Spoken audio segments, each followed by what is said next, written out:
Hit the takedown, ground and pound, that was from the top. Heel hooking, almost plot to leave you in the knot. Pound for pound, been the greatest. Sitting on the top, man, I'm laughing at the fools who think they coming for the spot. You ain't got a fucking shot, it's already mine. You can't ever fucking stop, you know I stay on the grind. Broken bones and black eyes, they just part of the life. Haymaker MMA, we taking over your mics. No sleeping, bloody knuckles. It's nothing to the hustle. I'll be fighting till I die. Every day is still a struggle. I made it out the rubble. My knees ain't never buckle. I came here for a fight, but I'm ready for a rumble. So you gotta feel the chaos we've been leaving behind. Cause ain't nothing going down that I didn't design. But it's time to start the show, so extinguish the flame. Haymaker MMA, we going straight for your brain. Yeah.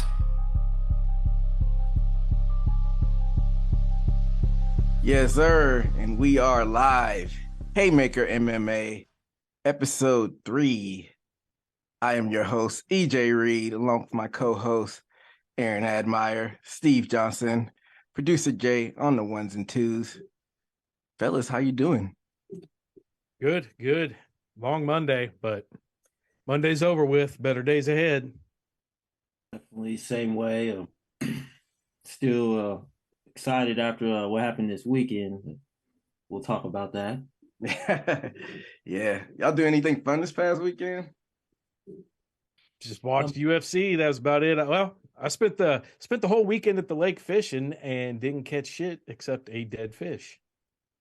So that was exciting. Mm-hmm. Me, I ain't do nothing. Watch the card and Easter egg hunting with my kids. That's about it. Yeah, man. I hadn't gone fishing really since I was high school. That's something that I always wanted to get back to. Fishing is relaxing. Going out there, throwing a reel, drinking. In the middle of water. Yeah. Yep. Easter egg hunting, man. I remember those days. The good old days. Yeah, my kids are too old for that now, so I don't get to hide the eggs. Yeah, I like it. Interesting and at least for adults, put money in the eggs. People do that? Oh yeah. I mean, if you're real good, they put hundreds in there and they get real lucky. Hell yeah. I need to go on that type of Easter egg hunt. No. Yeah, we had a big card this past weekend, fellas. UFC 287. Lots of drama, lots of action here and there. Yeah. So just like we did the last review episode, we will start from the bottom and then make our way up the card. I'll start off with the results from the early prelims. We had Sam Hughes defeating Jacqueline Armorin by unanimous decision. We also had Steve Garcia defeating Shaylin Nurdan-Becky by KO, body kicking punches. Ignacio Bahamondes defeating Trey Ogden by unanimous decision. Did any of y'all get to watch the early prelims? I didn't watch any of the early ones. I just watched the main card. I caught some of them, not full attention, but definitely caught some of them. I didn't get to catch any of the early prelims, but I did get to catch some of the preliminary card, the regular prelims. Go through those results really quickly. We had Lupita Godinez defeating Cynthia Calvillo by unanimous decision. Joe Pfeiffer finishing Gerald Mershart by TKO. Lana Pinheiro defeating Michelle Watterson, the Karate Hottie, by unanimous decision, and Kelvin Gastelum defeating Chris Curtis by decision. Any of y'all get to watch those fights? Didn't watch those, but we discussed Michelle Watterson. I don't think she's just cut out for it, man. They try to push her, but she's just too. I think she's getting the age that she needs to look at retirement, maybe go into coaching. Definitely. I think she's had some age as far as wear and tear in the MMA world. And as far as her style, she can get up into the upper echelon area, top 5, but seems to can't peak out of that. And like you said, she needs to debate with herself whether she needs to go to a sort of lesser promotion to get that championship. Like you said, they pushed her and she wasn't able to bite the bait as far as catapult her up to stardom.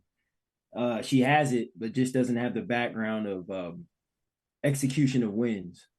So definitely, I agree on she either needs to revamp her whole style or call it quits. Does she get gatekeeper status now? Definitely, I think so. I think, yeah, kind of. I think she's kind of an attraction because she's got the social media presence. So you could run her out there on a fight night and be the co-main event on a fight night card. But as far as like title aspirations go, uh, I don't see any in the future for her. And she's up there in age, so pretty much she's gatekeeper status at this point. Now, we kind of touched on it last week. Will she be one of the ones, since she said she has such a social media presence, she has a name, she has a look? Will she be one of the first ones to go over to WWE? That's a good question, because I don't really follow her on social media like that, so I don't know if she has charisma. That's what I said. She seems like a very conserved person, not show a whole other personality type person, or split off like you'll see serious Connor and then Connor go into character. I don't see any outside characters except what she promoted to be the first mom. It's that first mom champion, and she didn't achieve that. So that's the only thing I don't even see her being in WWE for real. Yeah, I can see her doing like a Dancing with the Stars. Definitely, she has the looks. Yeah, that'd be fun to watch. See her on there. For another one of the prelim cards that I got to watch was the Joe Pfeiffer defeating Gerald Meerschaert. And Pfeiffer, he looks like he might be the real deal. The middleweight division, the middleweight is not the deepest division. They're always looking for contenders. I gotta go back and look at his record, but he looked like the bigger guy in the cage as well.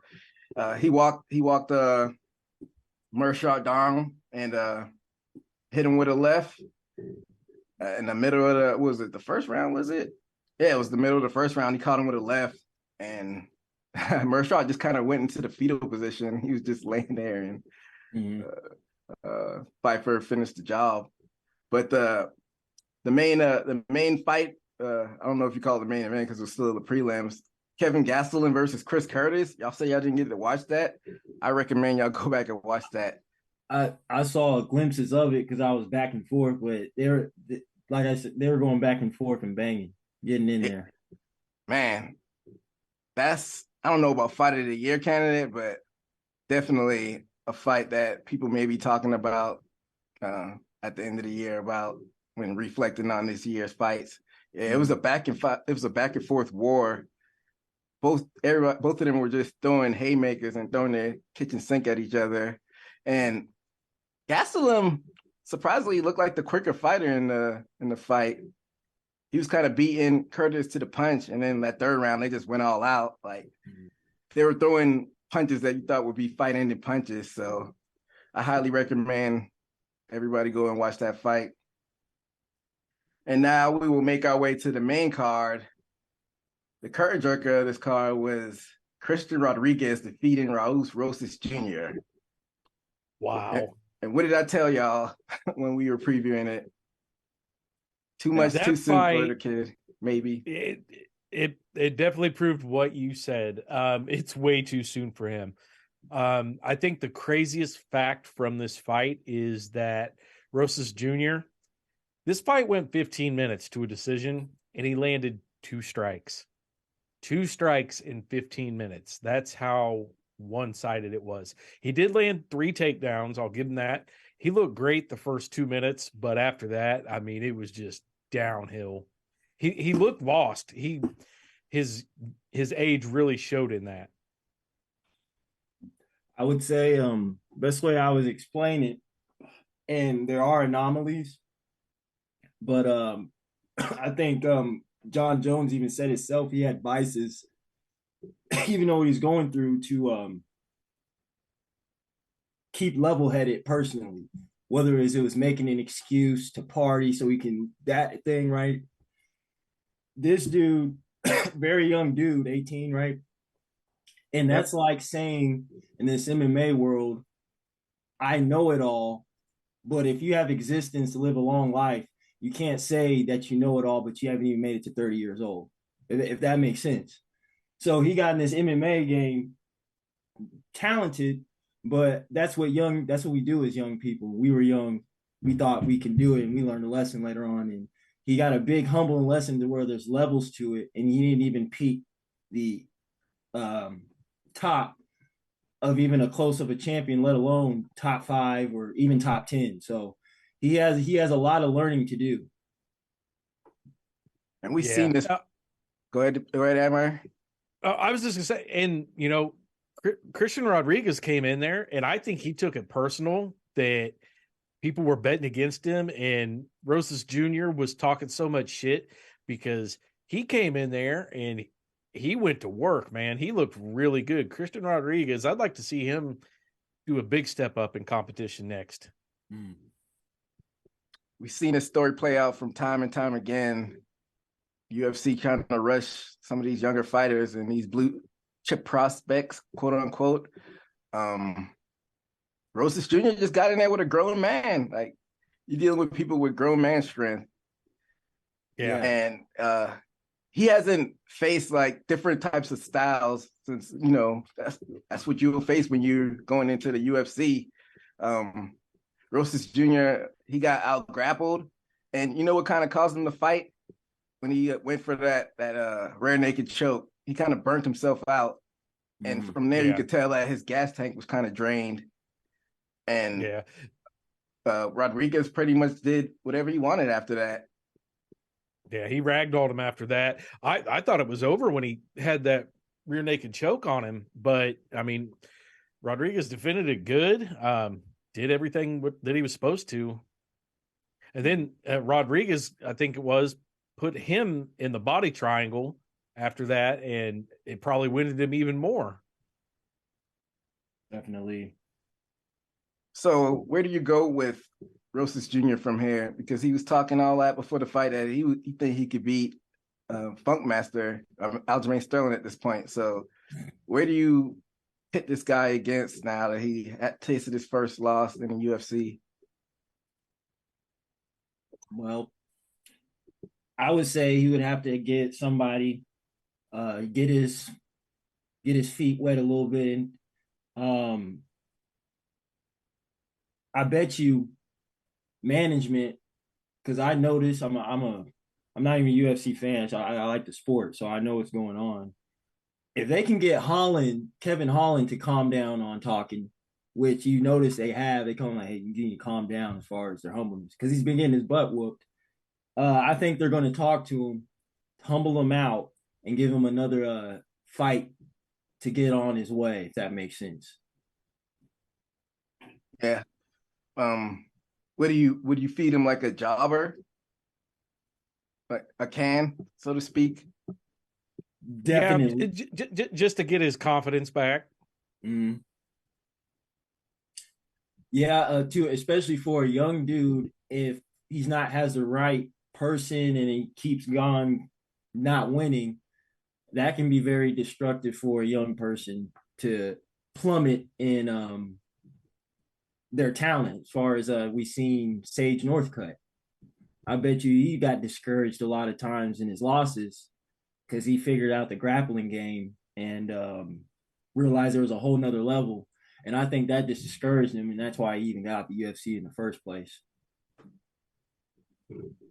And this is the downfall of putting somebody in the UFC so young. They don't get to have their growing pains. This is why it's good for some of these younger fighters to kind of wet their feet in the PFL and in Bellator. Mm-hmm. Because if you feed this kid cans, people will complain. They'll be like, you're just feeding them cans. But if you throw them into the deep end with a top 15, you'll see the results that happened this past weekend. So, yeah, I mean, Rosas, I mean, if I'm reading this correctly, was ranked number 49 in the bantamweight. Is that all bantamweights in the world, or is that just in the UFC? I think that's just UFC. Let me see here. I was just wondering what he was ranked. Let me switch over to UFC. That makes sense, though. If I can see him being ranked that low, because he's only 18.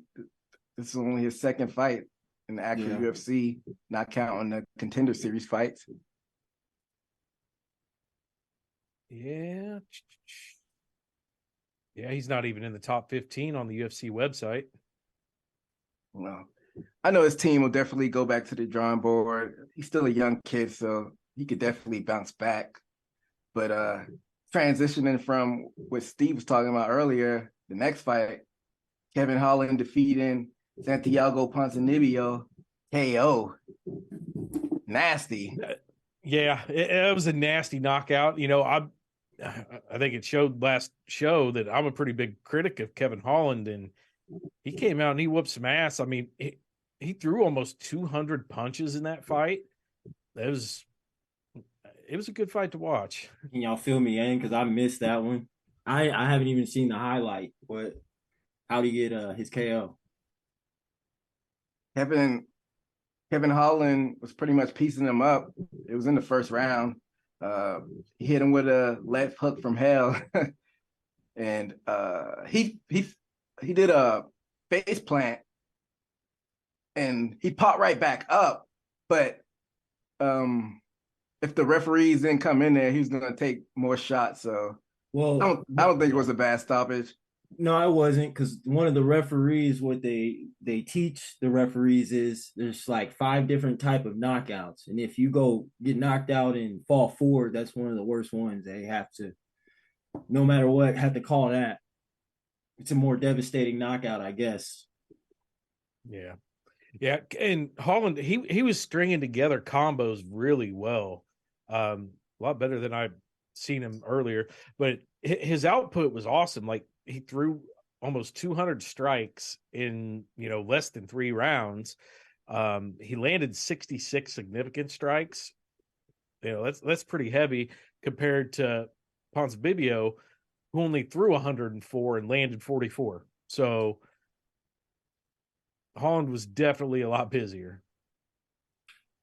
Yeah, I guess I'm happy for him. I guess the reason why I doubted him because of his loss, but I mean, that's MMA math. I guess he's back on the win column. Holland is one of those fighters that kind of floats between welterweight and middleweight, because he's kind of undersized for middleweight, but a bigger welterweight. So, yeah. What matchup do you make for Holland next? I think he's ready to get back in the top 15. I would like to see Kevin Holland and Michael Chiesa run it again. That'd be a good one. Speaking of Chiesa, who won that fight between on the card? Chiesa fought who else? Chiesa didn't fight on this card. Oh, he didn't. No, he wasn't on this one. The Zhang Li, so they must have canceled that one. Yeah, there were a couple canceled fights, but I didn't think he. Okay. I can't remember Chiesa being on there. The Chris Barnett fight got canceled. Okay, I was wondering about that one too. Okay. But that would be a good one. So the ranked fighters in the welterweight division, 10 through 5. You got Vicente Luque at 10, Sean Brady at 9, Jeff Neal at 8, Stephen Thompson at 7, Shavkat Rachmanov at 6, and Gilbert Burns at 5. Would you try putting Holland in against any of those people? I think Jeff Neal fight would be a good one. I mean, but he's gonna have to, because now I remember he fought Stephen Thompson and he lost that. So I think that's his only option. But damn, welterweight all the way down from Jeff Neal all the way down to champion, man. That's a death row. You got some dogs. Yeah, and I agree. I was going to say Jeff Neal, or I was going to say run it again with Stephen Thompson because, I mean, they're both strikers. Yeah, he's gonna have to. He definitely should try to get pitted against a stand-up fighter because we all know what happens once he goes with a grappler. Sometimes he looks like a fish out of water down there. Yeah. He's a fighter that you just want to see him put on fun fights. Like, we know he isn't gonna be a contender for the title anytime soon unless he goes on a crazy win streak. So we should just see Holland put some fun fights on. That moves us to our next fight, which none of us predicted right. Rob Font going over Adrian Yanez.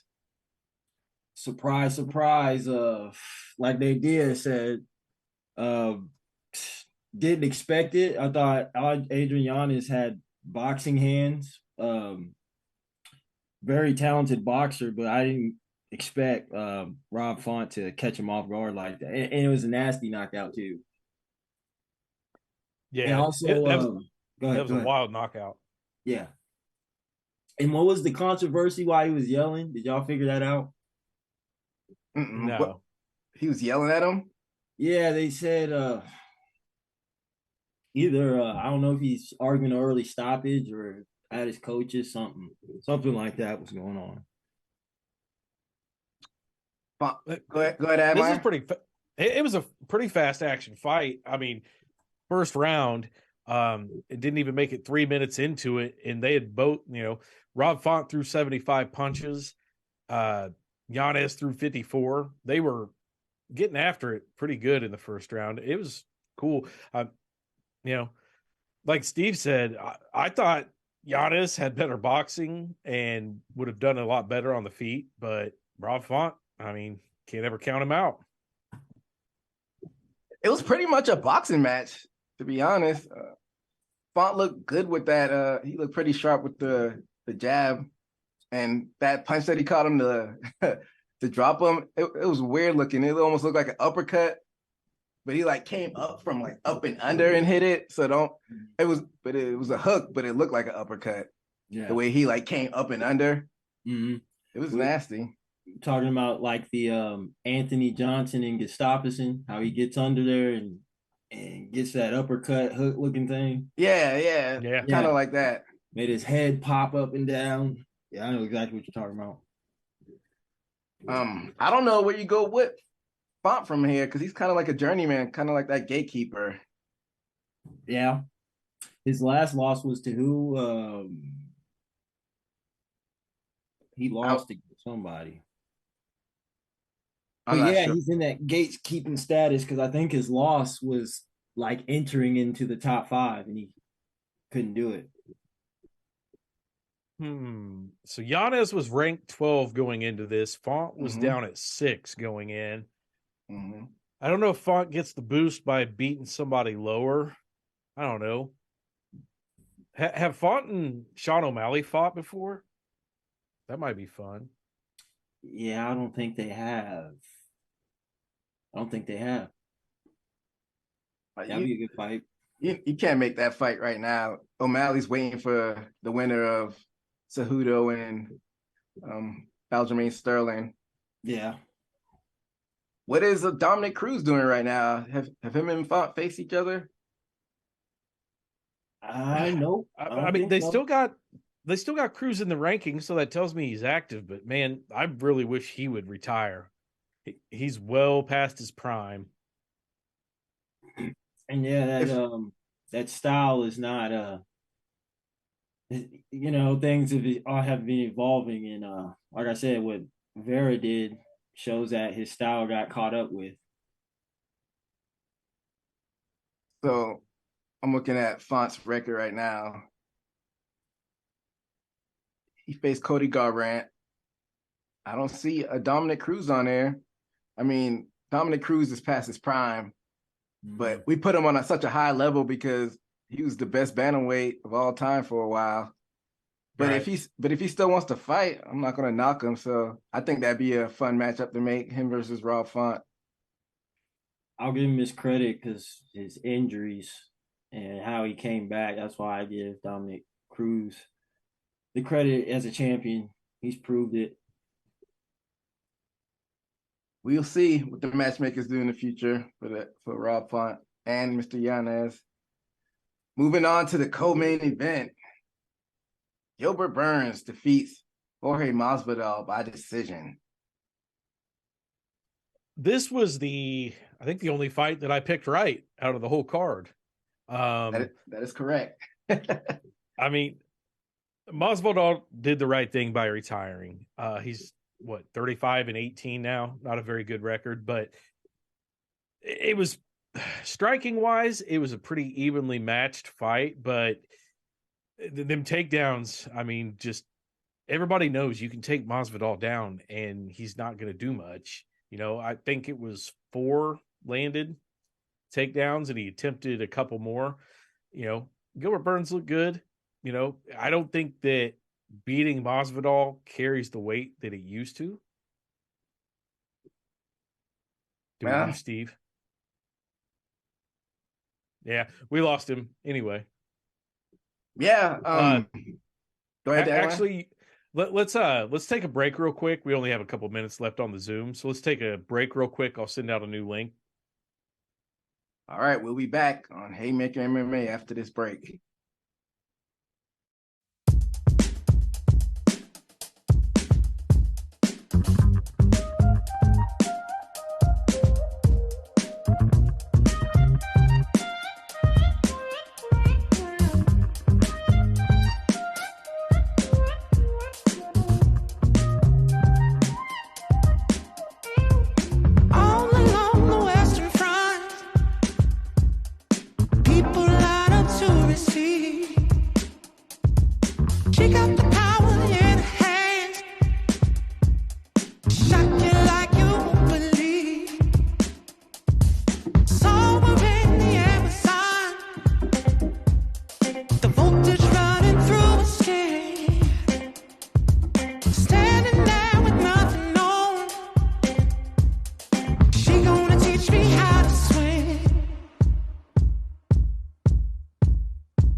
Back here on Haymaker MMA, and we were discussing the Gilbert Burns defeating Jorge Masvidal by unanimous decision.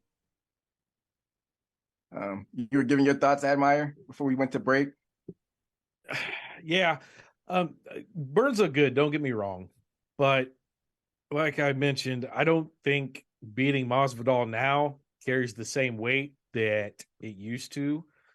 I don't know that he gets a big bump up. I don't know.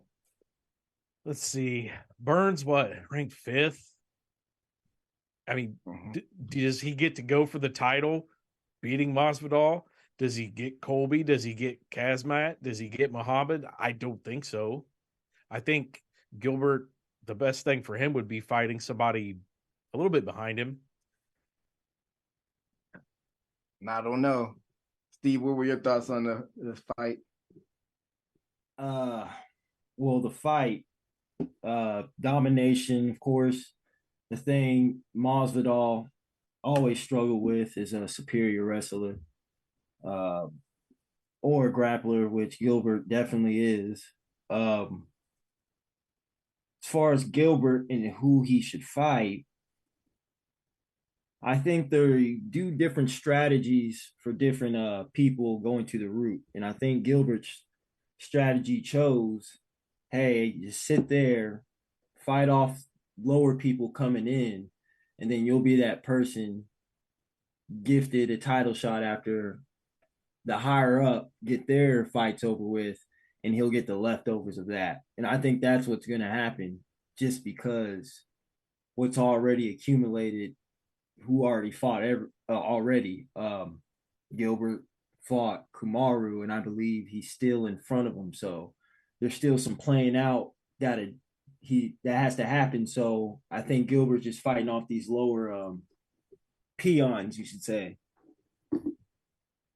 Well, it does help him that Kamaru lost his championship rematch against the now champion Leon Edwards. Mm-hmm. My initial thoughts on the fight, though, is Gilbert Burns, he kind of played with his food. I feel like he should have made an emphatic statement by finishing Jorge Masvidal. Kind of let Masvidal just hang around in the fight. And the first round was kind of a toss-up. Second round, Masvidal dominated. I mean, not Masvidal. Gilbert Burns dominated. And the third round could have went to anybody, but, Burns took over, especially towards the middle and the end. Caught Masvidal with some good shots and then got that late takedown. But like I said, he probably should have finished him if he wanted to make a statement to face Leon Edwards for that title, or Kobe, or whoever has it after they fight. If he doesn't get the fight, and I think Burns would do great against Leon, but I think Colby beats Burns. Say that one more time.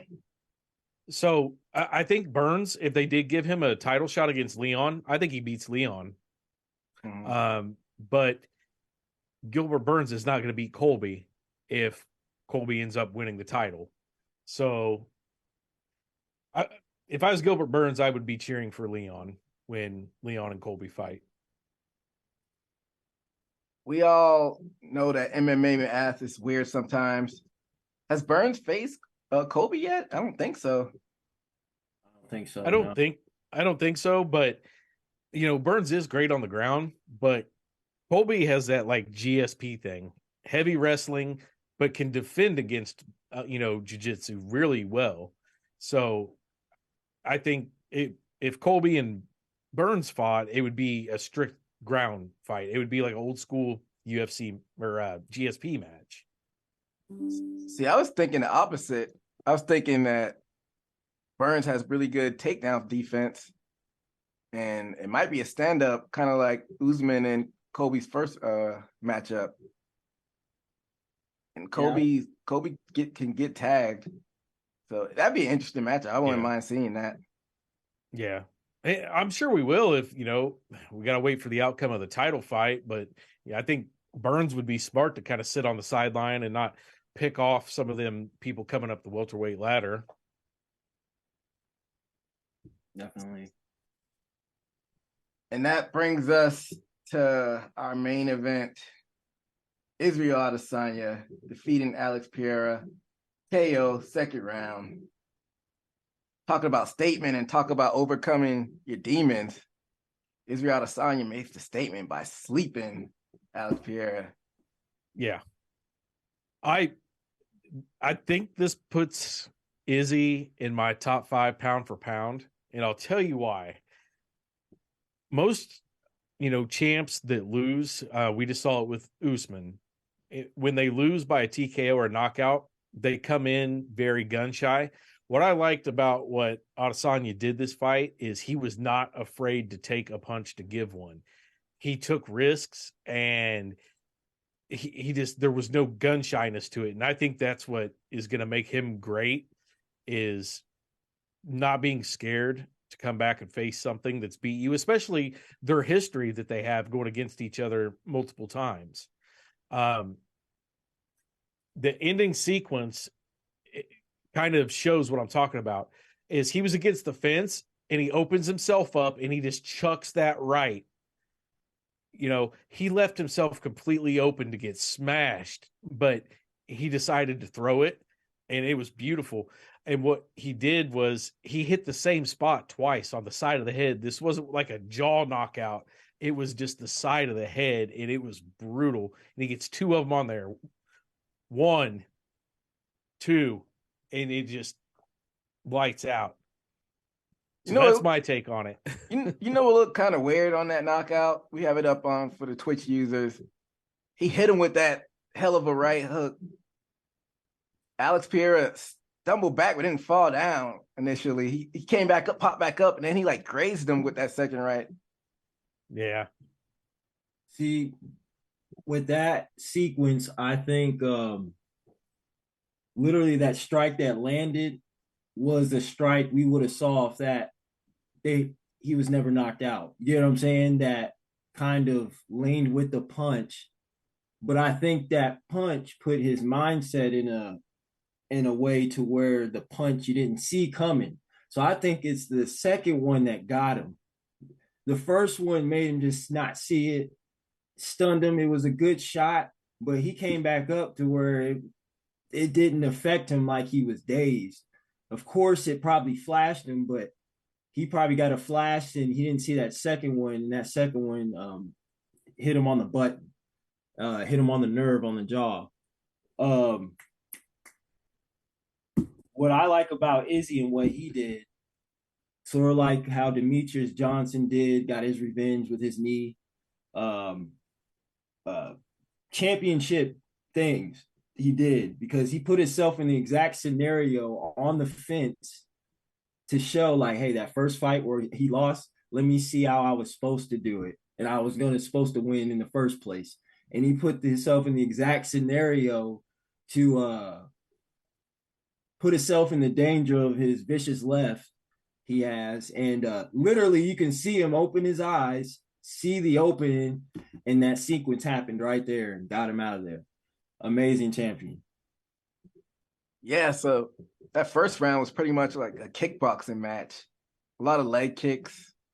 Then starting in the beginning of the second round, you saw Pereira pressure Izzy a lot in the beginning of that second round.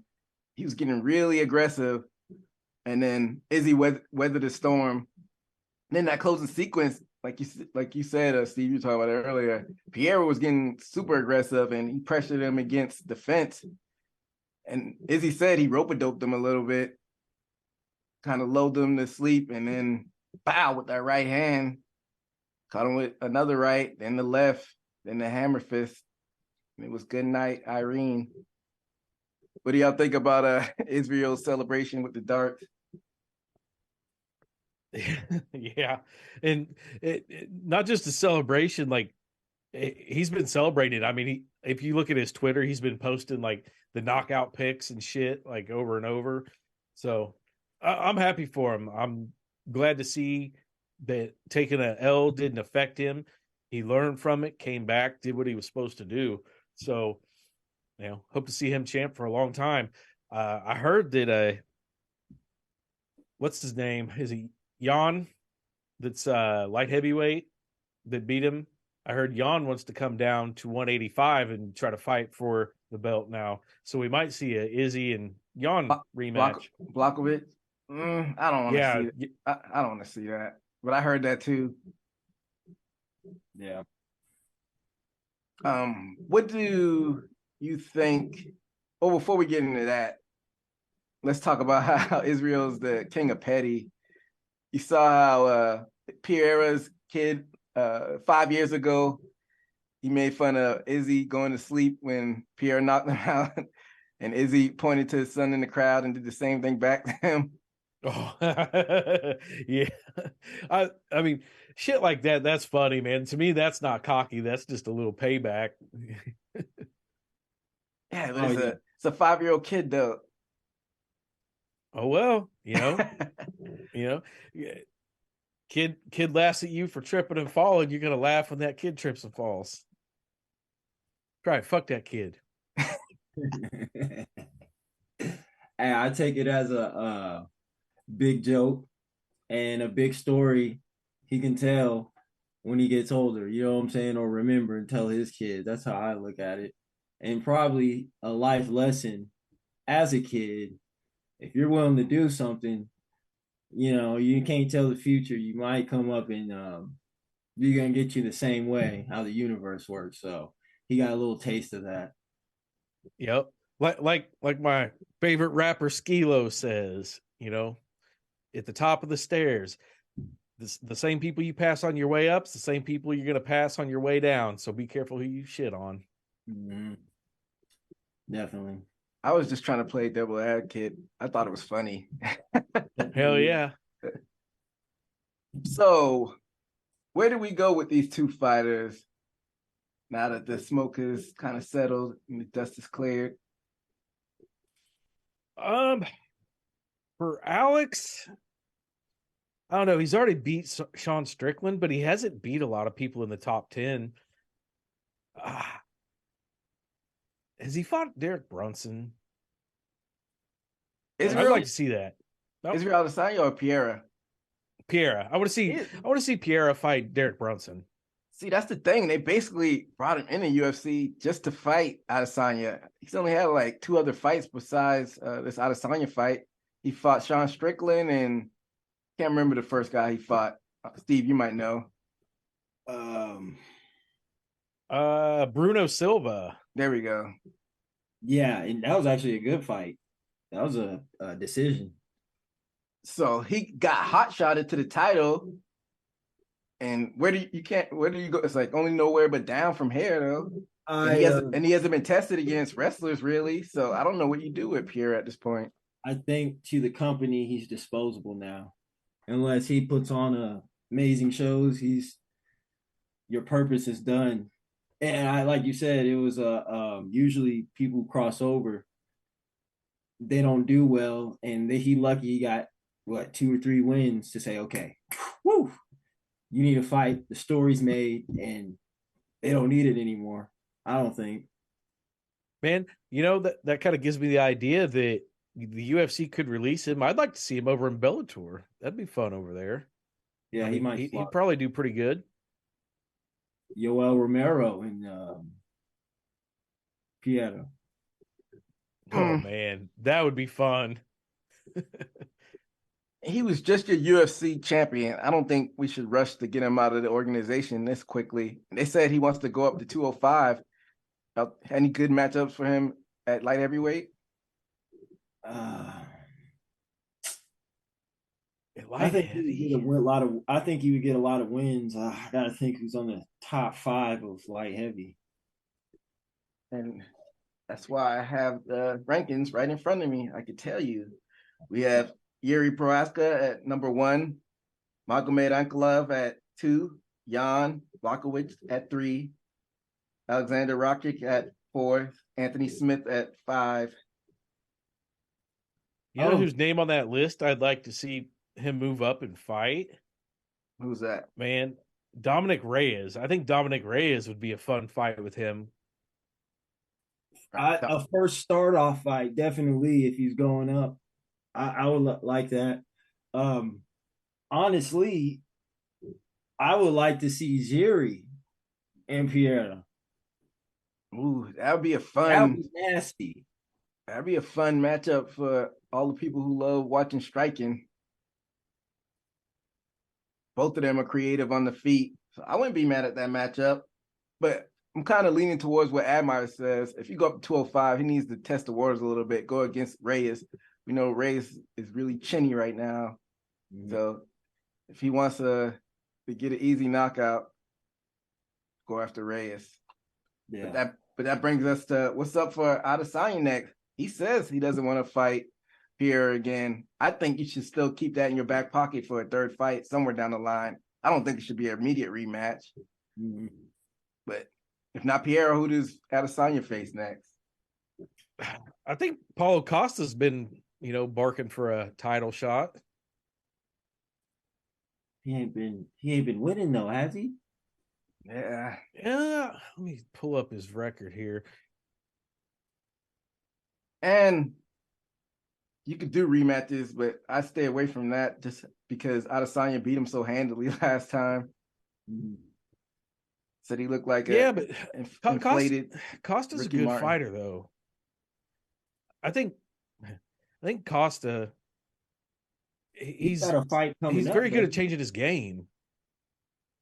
Yeah, like Steve said, I think Costa has a fight coming up, doesn't he?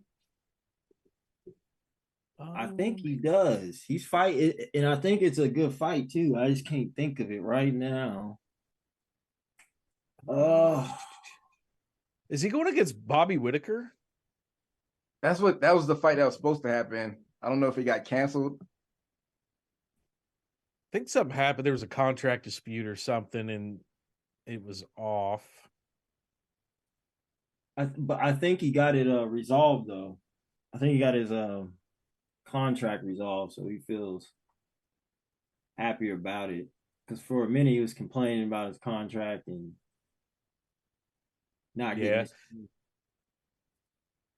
So Costa, he lost to Izzy, lost to Vittori, and then he beat Rockhold. Yeah, everybody beats Rockhold now. But who else do you put Izzy against up there? I mean, Cannonier? I doubt it. That's the downfall. Maybe Vittori. He beat him. That's the downfall of he beat him twice. That's the downfall of having a dominant champion. Once he starts running through the whole division, you don't really have anyone to put him up against next. And I heard rumblings of him versus Dricus du Plessis. They're both from Africa. They want maybe have that as the first UFC Africa card. I heard about that. They had a little back on social media too. Oh, they did? What would they say with that? Plex is saying he's a he's a truer African than Izzy. I remember Izzy claims New Zealand, but doesn't live in Africa. And how he says he actually lives in South Africa. So that's got the narrative already started. I mean, PDP is ranked number 6, and Adesanya's beating everybody above that number 6 ranking. So I guess that fight does make sense. That's the only one that makes sense at middleweight. Now, do you think Izzy moves up again? Not for a belt, just to go up and just try to get a win at light heavy? Because that's really the only blemish on his record right now is his one loss was at a different weight. To me, I would want to move up and beat somebody, even if it's just a can that's, ranked 20, 25, just to get that light heavy win. I don't know. That's just me. I wish he would have waited to not fight Blachowicz. Mm-hmm. And because if he would have waited, we would have had a Jamal Hill and Israel Adesanya. Now you tell me what's the odds? Blachowicz was his big boy for a light heavy, a bigger frame, and you saw it. But this Jamal Hill, is it right? Jamal Hill, that's his name. Mm-hmm. Yeah, that's his name. Yeah. Definitely would have been a better chance, and I think Israel would have a chance on getting a light heavyweight title if he would have waited. I mean, I wouldn't mind seeing him do the Anderson Silva route, taking a showcase fight at 205, but not against a contender. Like if he did the Reyes fight, I wouldn't be mad at that. Just to, kind of throw something different at him. Yeah, Reyes is a big guy though, man. Yeah, I think he would struggle with how big Reyes is. Yeah, he's long. But yeah, you got to think Reyes, he fought John Jones and they were nearly the same size. And he hasn't been the same since that fight though. Yeah, he fell off hard after that fight.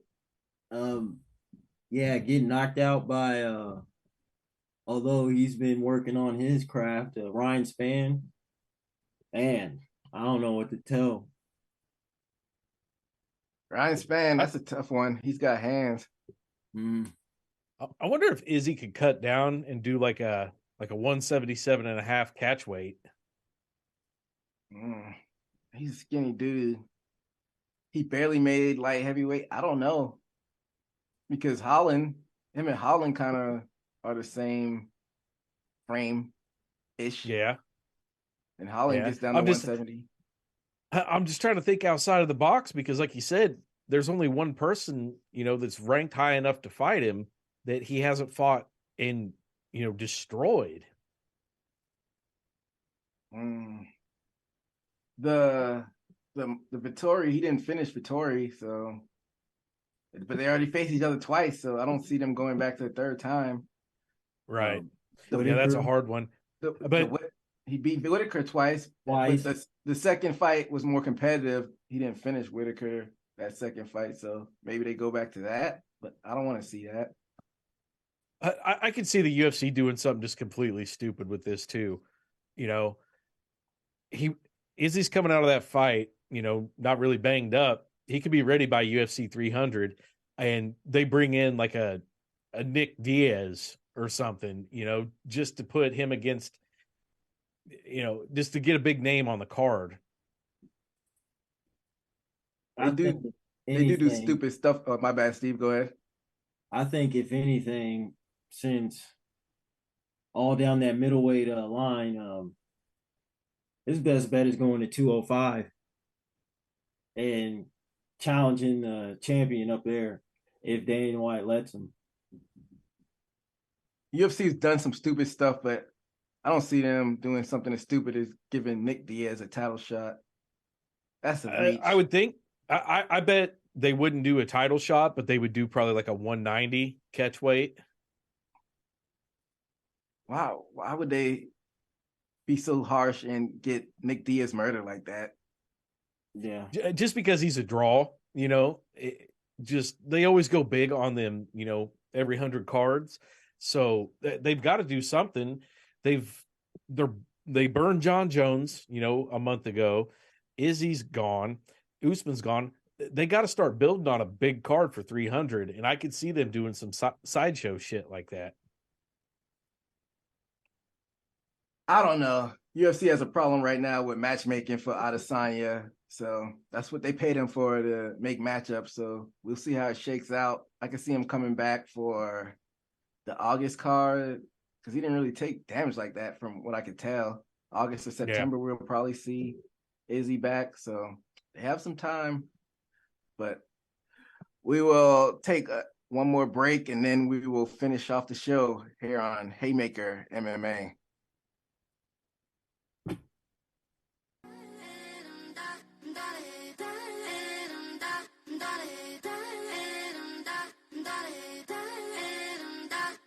If my songs go pop, pop, pop, what makes you think I'm not okay with that? I took my backpack off, ready to change the game and run the track.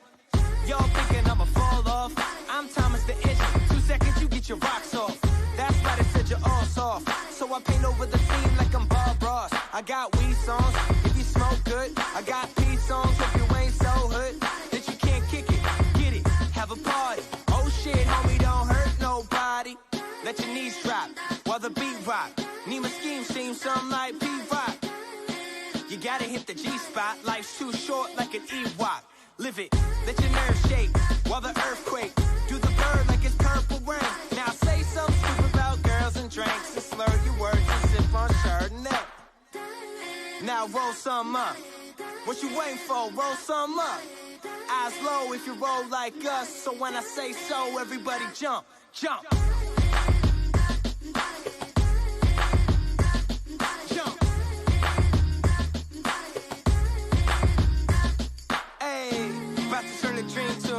But we don't chase cream, so we feed it to the children.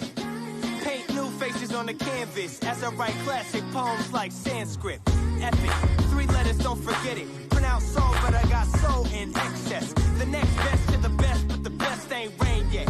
So So I guess we all kings, yes. A rising tide will raise all boats. But if you throw stones, nobody floats. Negativity breeds nothing but ills. That's why I paint the perfect picture with the team that I build. Say cheese and pose like a G and some gold dookie ropes like Run DMC. Too many homies on my team, made a whole fucking album with my family.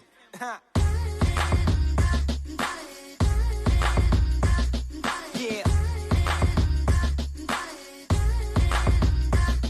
If you love life, don't ever let it waste, y'all. That's why you gotta make love. All right. We're back here on Haymaker MMA.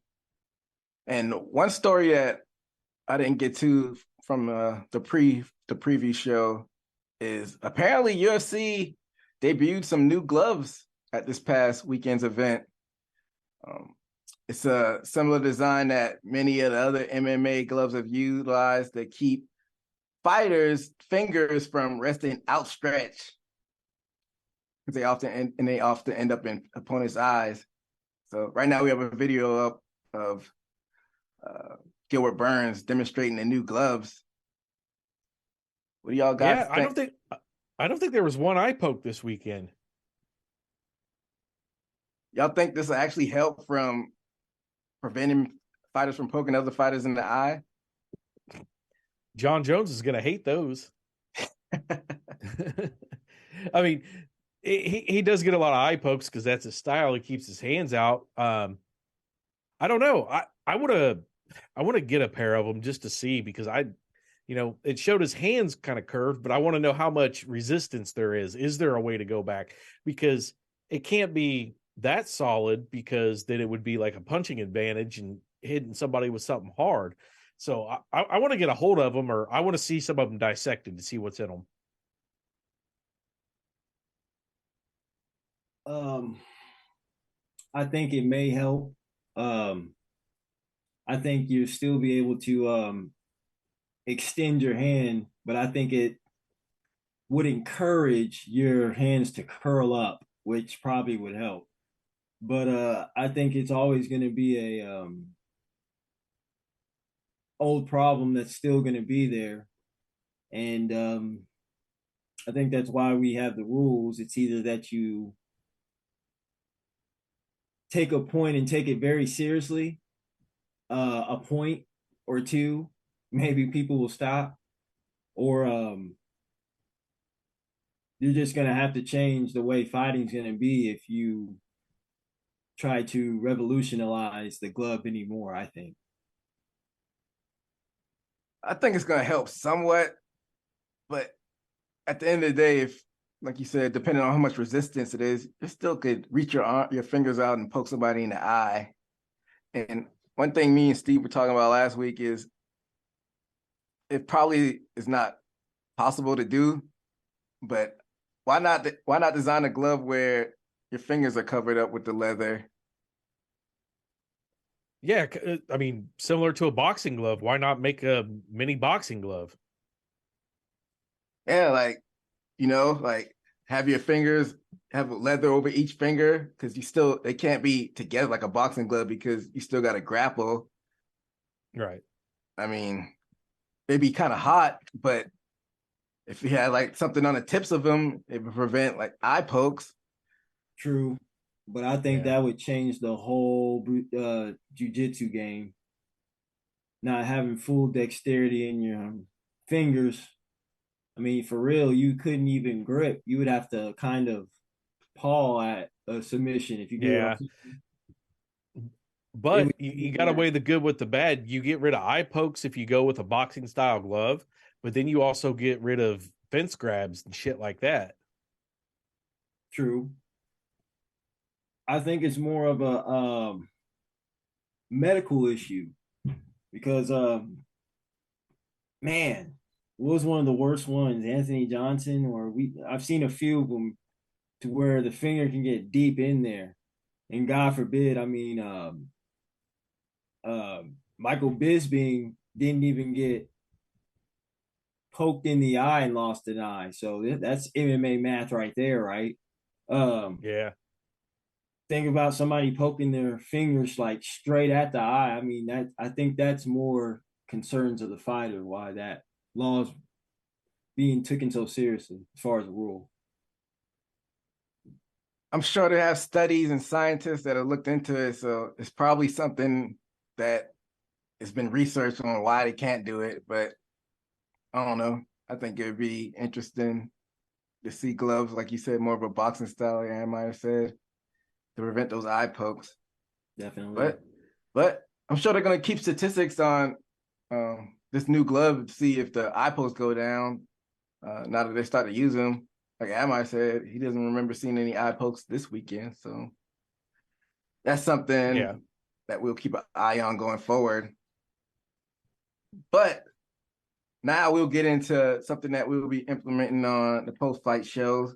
And where we'll do it is we'll rotate it each month. We'll have one of us pick one each month. And I'll start it off with this month. It's going to be a fighter spotlight from either a present fighter or a past fighter of yesteryear.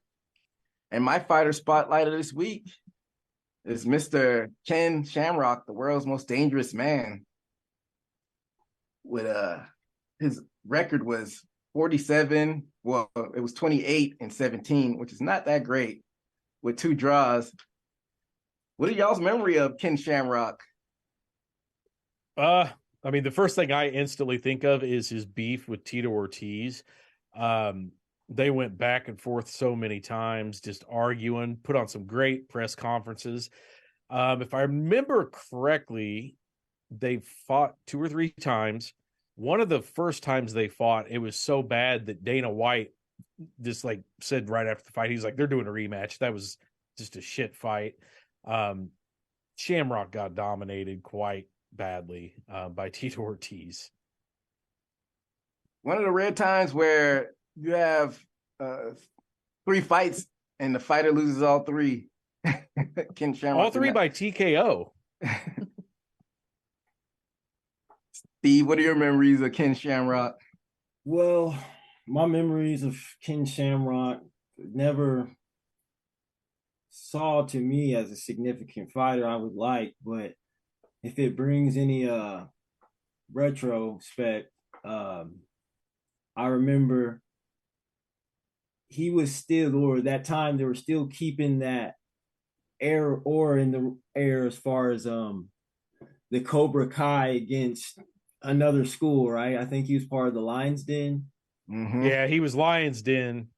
And what was that significant fight he had? Something White. He fought against him, I think. And I don't know if y'all remember that fight, but yeah, still carried that over.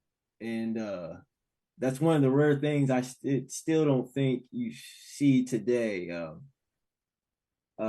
Beefs between dojos, so to speak, or schools. You don't.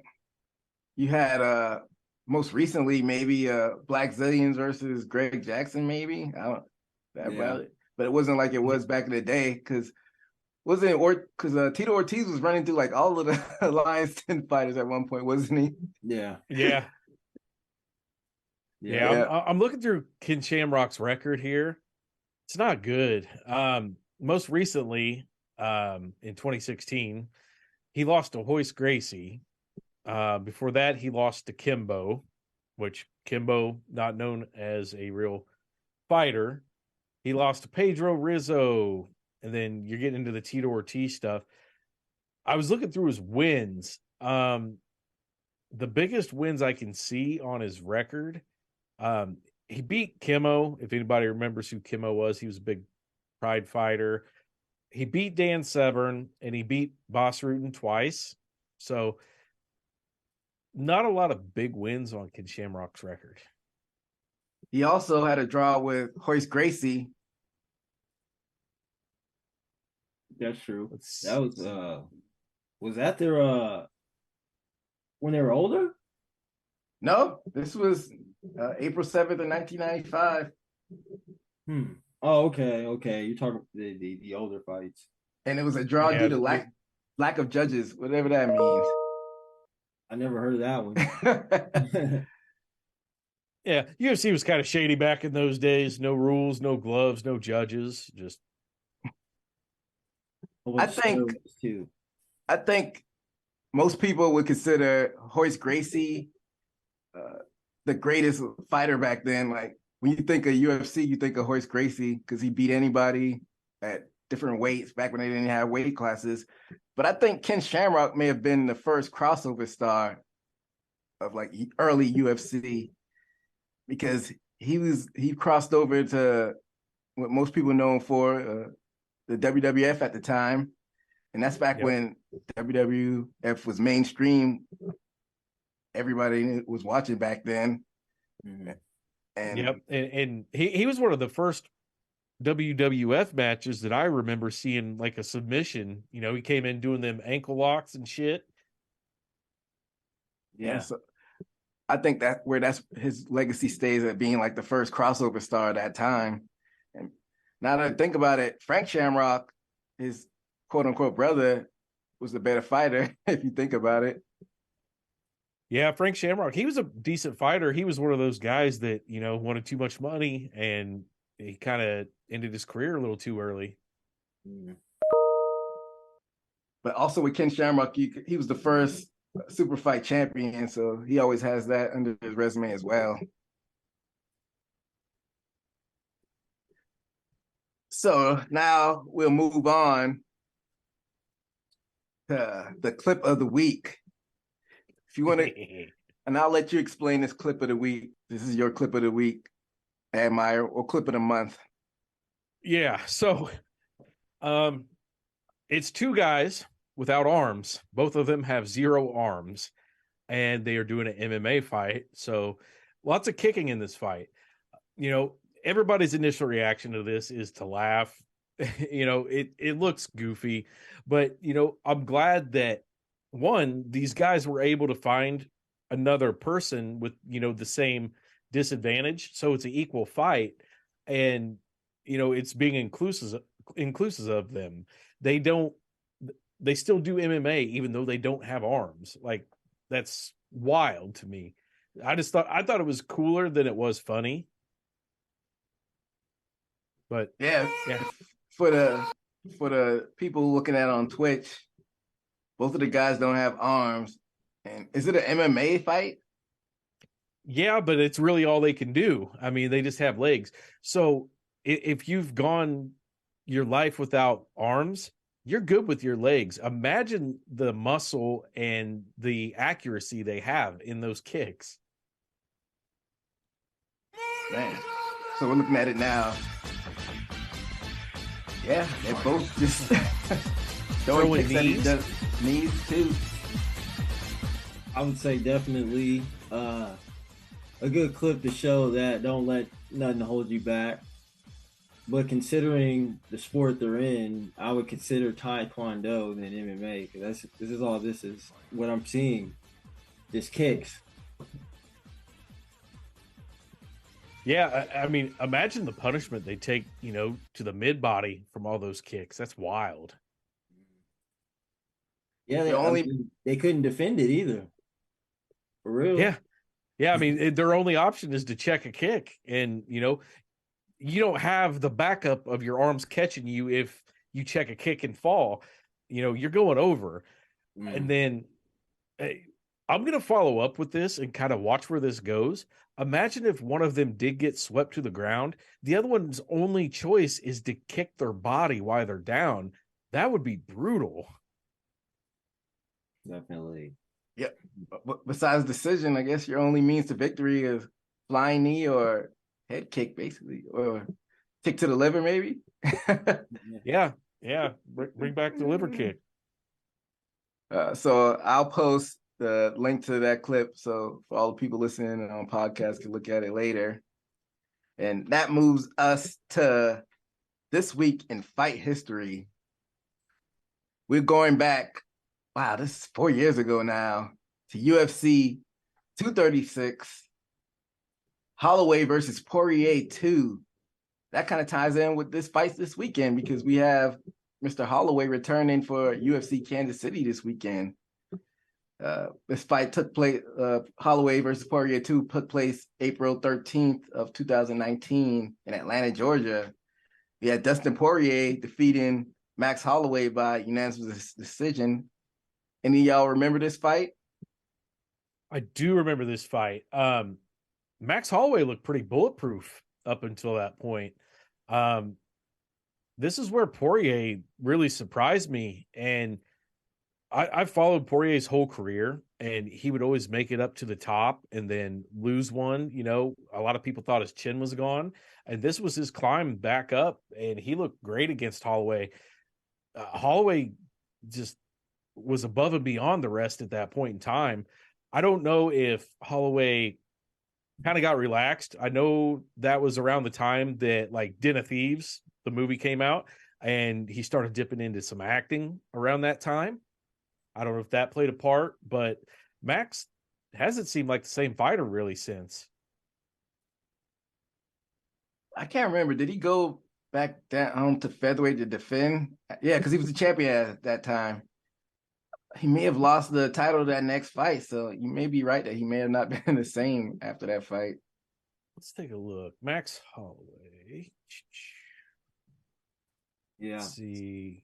Yeah, he lost to Poirier. He came back and fought Frankie Edgar, kept his title.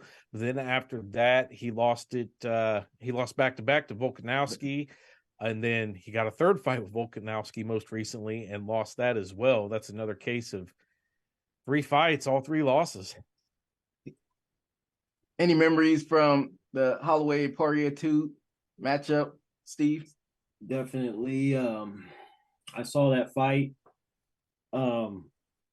Holloway could have done nothing better in that fight because it's just a result of being one of those fighters that are stuck between a rock and a hard place between weights.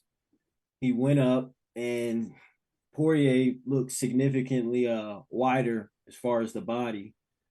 You can see that Holloway can get in and pop him, but with no effect on the opponent to have a reaction. Poirier had the bigger shots, and I remember he was getting his face tore up, and it was literally a matter of size to me, and that's why I think he's forced to make featherweight. Hats off to Holloway for that, because he dared to be great and go up a weight class. But like Steve mentioned, he just looked like the smaller fighter. Poirier was beating him to the punches at that weight. I don't know why. It seemed like Poirier was the faster fighter in that fight too, and he was damaging him more in that fight. Yeah. It was a good fight though. And the co-main of that fight to tie it all in was Israel Adesanya defeating Kevin Gastelum for the interim middleweight title. Yeah, that was on Gastelum's little run up the ladder that he had there. He was on a pretty good streak. Yeah, it's crazy that Max fights this weekend. Izzy fought last weekend. You know, that all these fighters are coming back around, and they're still at the top. Yeah, that Izzy versus Gastelum, that might have been the fight of the year of 2019. That was a back and forth war. Israel had to really pull it from the depths of his loins to pull that victory out.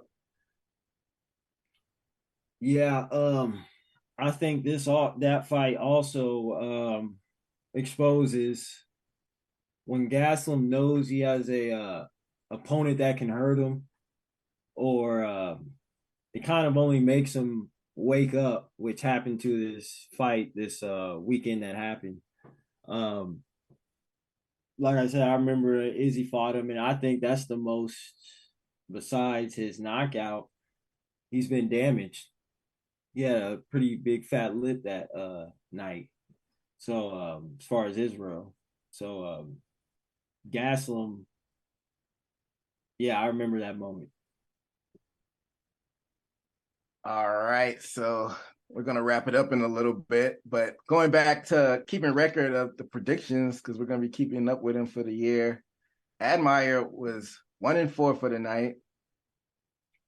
Steve was 2-3, and I was 3-2. So those are the run-ins for this year so far.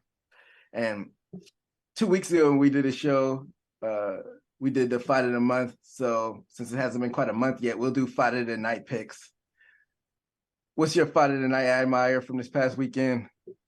Oh yeah, easily the Izzy fight. I mean, just him getting that revenge. It's sweet knockout. It looked good. I'm going with that. Steve.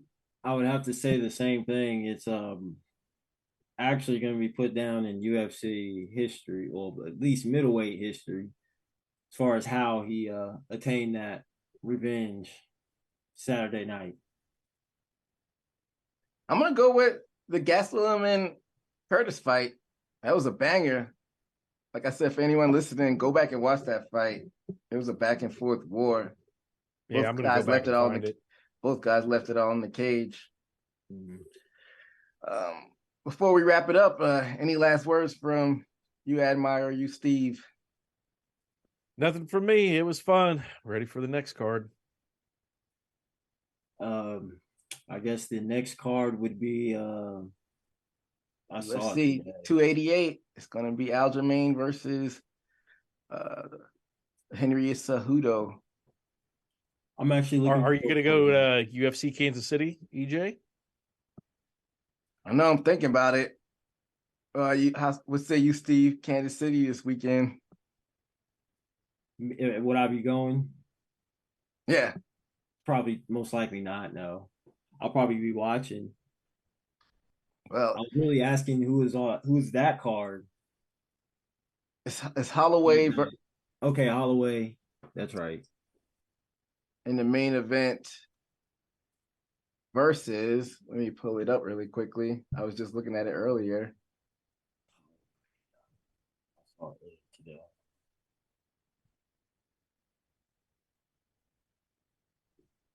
He is facing I don't know, you have it up, Admire? It is Holloway versus Allen is who. Yeah, Arnold Allen. He's facing Arnold Allen this weekend. It should be a banger. Yeah. But if I decide to go and Admire decides to go, you might do some on-site reporting on it. We shall see.